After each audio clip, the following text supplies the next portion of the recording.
दिल्ली सीमा पर अपनी मांगों को लेकर जमे किसान संगठनों के आंदोलन का आज 12वां दिन है। इस दौरान कई दौर की बातचीत हो चुकी है, लेकिन अब 9 तारीख को सरकार किसान फिर आमने सामने होंगे। किसान संगठन पीछे हटने को राजी नहीं है और सरकार के फॉर्मूले किसानों को मंजूर नहीं है। अब इंतजार 9 दिसंबर का है। किसानों के समर्थन में कई राज्यों के संगठन और नेता खुलकर सामने आ रहे हैं। समाजवादी पार्टी किसान यात्रा पर अड़ी हुई है। हालात को देखते हुए लखनऊ में अखिलेश यादव के घर से लगी सड़क पर बैरिकेडिंग की गई है। शहर में विक्रमादित्य मार्ग को सील कर दिया गया है।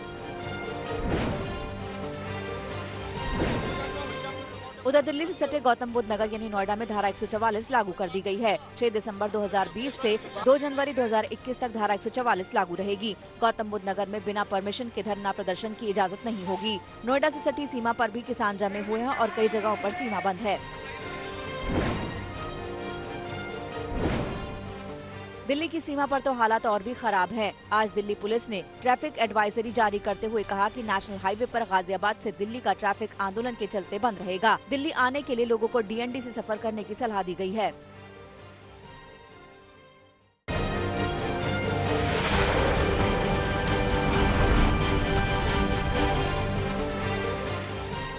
कृषि कानून के खिलाफ किसान 8 दिसंबर को भारत बंद पर अड़ गए हैं। दिल्ली में एक प्रेस कॉन्फ्रेंस में किसान नेताओं ने ऐलान किया कि कल सुबह से दोपहर 3 बजे तक पूरे देश में चक्का जाम किया जाएगा। इस दौरान दूध और सब्जी की सप्लाई भी बंद करने की चेतावनी दी गई है।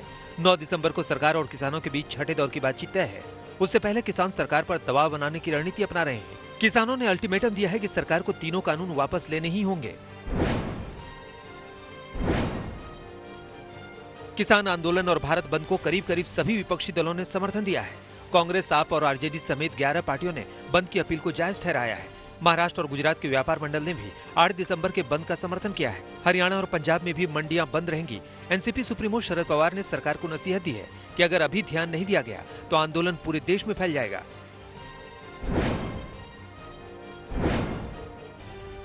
बीजेपी को किसान आंदोलन में विदेशी साजिश और फंडिंग की बू आ रही है।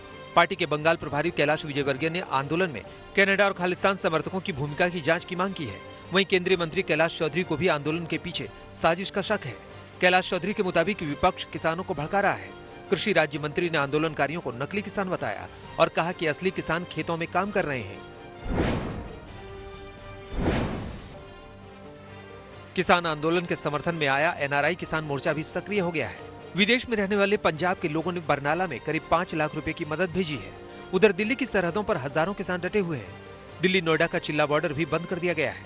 वहीं सिंघू बॉर्डर पर आंदोलनकारियों की तादाद लगातार बढ़ती जा रही है। इसके मद्देनजर पुलिस के साथ अर्धसैनिक बल और आरएएफ की बड़ी तादाद में तैनाती की गई है।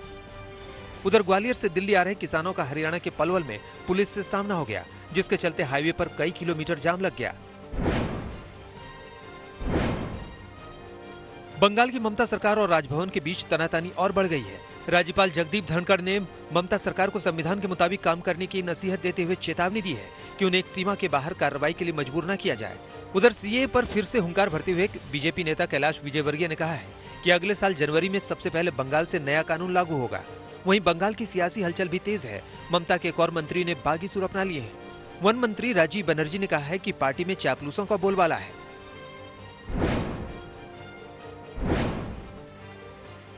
दक्षिण भारत में कांग्रेस को बड़ा झटका लगा है। फिल्म स्टार विजय शांति ने पार्टी से इस्तीफा दे दिया है। आज वो बीजेपी में शामिल होंगी। इस्तीफे के बाद विजय शांति रात को ही दिल्ली पहुंच गई और गृह मंत्री अमित शाह से मुलाकात की। उनके साथ कर्नाटक बीजेपी अध्यक्ष बांदी संजय और गृह राज्य मंत्री जी किशन रेड्डी भी थे। कांग्रेस से पहले विजय शांति टीआरएस में थी। उनके साथ टीआरएस के कई नेता भी बीजेपी की सदस्यता लेंगे। राजस्थान में सत्ता का घमासान अभी थमा नहीं है। नेता प्रतिपक्ष गुलाब चंद कटारिया ने दावा ठोका है कि जिस दिन सीएम अशोक गहलोत अपने कैबिनेट का विस्तार करेंगे उसी दिन उनकी सरकार गिर जाएगी। कटारिया के मुताबिक गहलोत कैबिनेट में सबको शामिल नहीं कर सकते, इसलिए वो विस्तार से बच रहे हैं। कटारिया ने यह भी कहा कि गहलोत सरकार 6 महीने में आंतरिक कलह के चलते खुद ब खुद गिर जाएगी।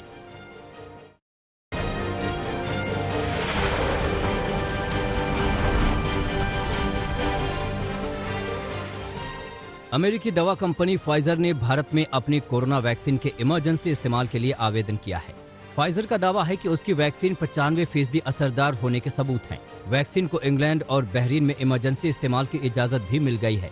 हालांकि भारत में इसके इस्तेमाल में बड़ी अड़चन ये है कि वैक्सीन को -17 डिग्री पर स्टोर करना होगा। भारत में संभावित कोरोना वैक्सीन के लिए तैयारियां तेज हो गई हैं। गुजरात में वैक्सीन के स्टोरेज और वितरण के लिए 2000 से ज्यादा कोल्ड स्टोरेज का इंतजाम कर लिया गया है। उधर पंजाब सरकार ने वैक्सीन आने पर राज्य को प्राथमिकता देने की मांग की है। सीएम कैप्टन अमरिंदर सिंह ने पंजाब में मौत के ज्यादा आंकड़ों का हवाला देते हुए पीएम मोदी को खत लिखा है। दिल्ली में कोरोना के हालात में थोड़ी राहत मिली है। पिछले 24 घंटे में राजधानी में करीब 2700 नए मरीज सामने आए, जबकि 69 मरीजों की मौत हो गई। दिल्ली में 24 घंटे में 73,000 टेस्ट किए गए। वहीं रिकवरी रेट पहली बार 94% के पार हो गई है। दिल्ली में कुल कोरोना मामले 6 लाख के करीब हैं।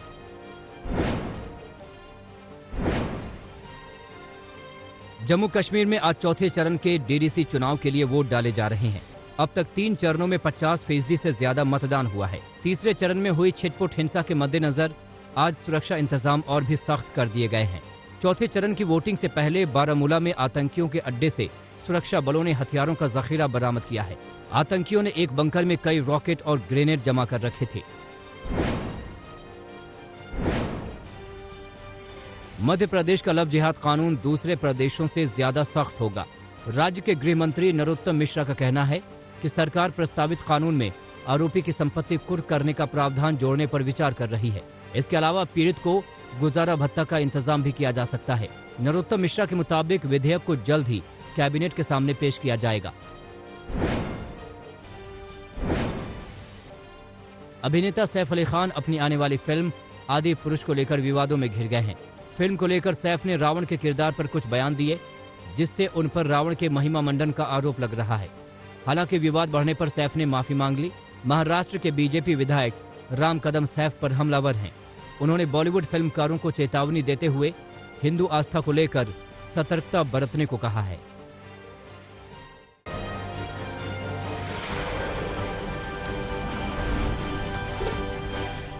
अंबाला में कूड़े के ढेर में पड़े एक्सपायरी परफ्यूम की बोतलों में जबरदस्त ब्लास्ट की खबर है। इस हादसे में 4 लोग बुरी तरह झुलस गए। 3 युवकों की गंभीर हालत को देखते हुए पीजीआई रेफर कर दिया गया है। चश्मदीदों के मुताबिक ब्लास्ट के बाद वहां आग लग गई। हालांकि बड़े नुकसान से पहले ही आग पर काबू पा लिया गया। जौनपुर में एक शादी समारोह में खुलेआम फायरिंग कर रहे 2 युवकों को पुलिस ने गिरफ्तार कर लिया है। दोनों युवक शादी समारोह के दौरान तमंचा लहराते हुए वीडियो में रिकॉर्ड हो गए। पुलिस के मुताबिक वीडियो वायरल होने के बाद आरोपियों को पुलिस ने गिरफ्तार कर लिया। दरभंगा एयरपोर्ट से फ्लाइट के जरिए बेंगलुरु जाने वाले दंपत्ति के बैग से लाखों के आभूषण गायब हो जाने से हड़कंप मच गया है। बेंगलुरु एयरपोर्ट थाने में पीड़ित पति पत्नी ने शिकायत दर्ज कराई है। साथ ही शिकायत दरभंगा पुलिस के पास भी है। सीसीटीवी फुटेज देखने के बाद पाया गया कि बेंगलुरु एयरपोर्ट पर चोरी की या बैग को टेम्पर करने की कोई घटना नहीं हुई है। अब दरभंगा पुलिस एयरपोर्ट में लगे सीसीटीवी फुटेज को खंगाल रही है। पीड़ित ने दरभंगा एयरपोर्ट के ग्राउंड स्टाफ पर ही उनके बैग से जेवर चोरी करने का आरोप लगाया है। उत्तर प्रदेश के बहराइच में युवक के जिंदा जलने से दर्दनाक मौत हो गई है। इस आगजनी में 4 मवेशी भी झुलस गए। आग देर रात करीब 1 बजे लगी। हादसा तब हुआ जब मवेशियों को बचाने के लिए युवक कच्चे मकान के अंदर घुस गया, लेकिन मवेशियों को बचाने से पहले ही जलते मकान की छत गिर गई और वो आग की चपेट में आ गया। सोनभद्र में प्रधान और ग्राम सचिव के भ्रष्टाचार से तंग आकर एक युवक हाई टेंशन टावर पर चढ़ गया। युवक का आरोप है कि भ्रष्टाचार के खिलाफ आवाज उठाने पर उसे धमकियां दी जाने लगी। युवक प्रधान और सचिव के खिलाफ जांच की मांग कर रहा है।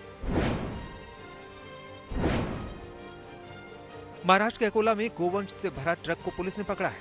पुलिस ने जब ट्रक को रोकना चाहा तो ड्राइवर ने रफ्तार बढ़ा दी। हालांकि अकोला पुलिस ने पीछा कर ट्रक को रोक लिया। इस अफरा तफरी का फायदा उठाकर ट्रक ड्राइवर कंटेनर छोड़ मौके से फरार हो गया। पुलिस ने ट्रक से 60 से 70 गोवंश को बचाया है।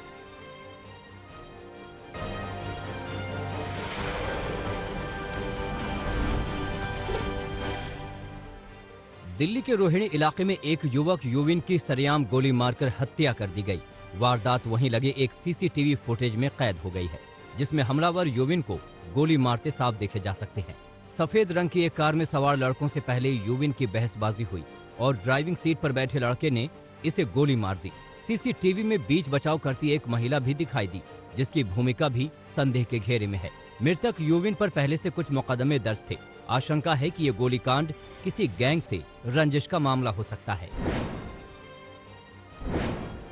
मथुरा में थाना गोवर्धन पुलिस ने ऑनलाइन ठगी करने वाले गिरोह के 5 लोगों को गिरफ्तार किया है। पकड़े गए लोगों के कब्जे से 5 मोबाइल फोन, 4 तमंचे और कारतूस जब्त किए गए हैं। पकड़े गए बदमाश अब तक सैकड़ों लोगों के साथ ऑनलाइन ठगी कर चुके हैं। पुलिस इनके दूसरे साथियों की भी सरगर्मी से तलाश कर रही है। जैसलमेर के लाठी थाना क्षेत्र में एक दर्दनाक हादसा सामने आया। दरअसल पोखरण फील्ड फायरिंग रेंज से अनाधिकृत रूप से ब्लाइंड टैंक के अनफटे बम को चुराने के बाद 11 साल का एक बच्चा उससे छेड़छाड़ कर रहा था। इसी दौरान उसमें जोरदार धमाका हुआ, जिससे मौके पर ही बच्चे की मौत हो गई।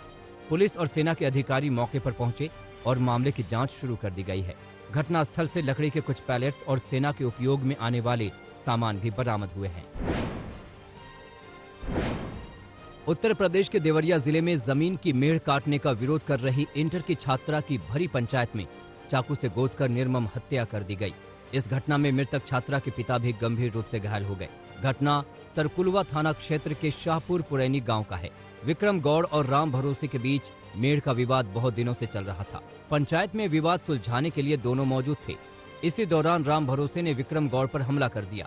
बीच बचाव करने गई बेटी काजल पर भी राम भरोसे ने वार किया, जिससे उसकी मौत हो गई। पंजाब के मुक्तसर जिले के गांव सराना बेदाला में घरेलू विवाद को लेकर एक शख्स ने पहले अपनी पत्नी और उसके बाद अपने छोटे बेटे की गोली मारकर हत्या कर दी। वारदात को अंजाम देने के बाद वो घर से फरार हो गया। कत्ल का मामला दर्ज कर जांच शुरू कर दी गई है और हत्यारे को पकड़ने के लिए पुलिस ने एक्शन तेज कर दिया है। बिहार के खगड़िया में अपराधियों के हौसले इतने बुलंद हो चुके हैं कि जिले में पिछले 10 दिनों में आधा दर्जन से अधिक लोगों की हत्या को अंजाम दिया जा चुका है। बेखौफ बदमाशों ने बेलदौर थाना से महज कुछ ही दूरी पर स्थानीय जेडीयू नेता और पूर्व पंचायत समिति सदस्य नरेश राम की गोली मारकर हत्या कर दी। अज्ञात बदमाशों ने वारदात को तब अंजाम दिया जब नरेश शाम सुबह मॉर्निंग वॉक पर निकले थे।